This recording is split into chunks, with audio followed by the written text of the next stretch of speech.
जर बिबट्या तुमच्या समोर आला तर कल्पनाही करवत नाही, पण जर असं झालंच तर काय करावं यासाठी स्क्रोल न करता व्हिडिओ शेवटपर्यंत पहा.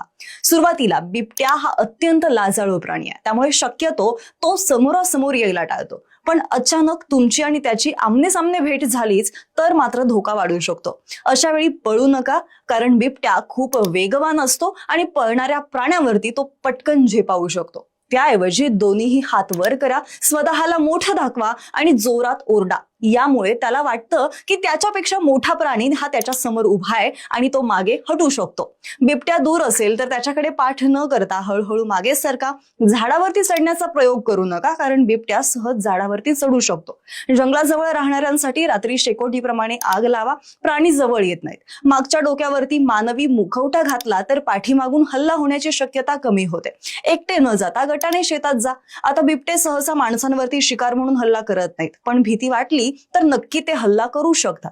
त्यामुळे जर हल्ला होण्याची शक्यता असेल तर सगळ्यात आधी मान वाचवा, कारण बिबट्या हा नेहमी मानेवरच झेपावतो. शेवटी थोडक्यात सांगायचं झालं तर पळू नका, लपू नका, स्वतःला मोठं दाखवा, शांत राहा आणि हळूहळू मागे व्हा. व्हिडिओ माहितीपूर्ण वाटला तर आजूबाजूच्यांना नक्की पाठवा.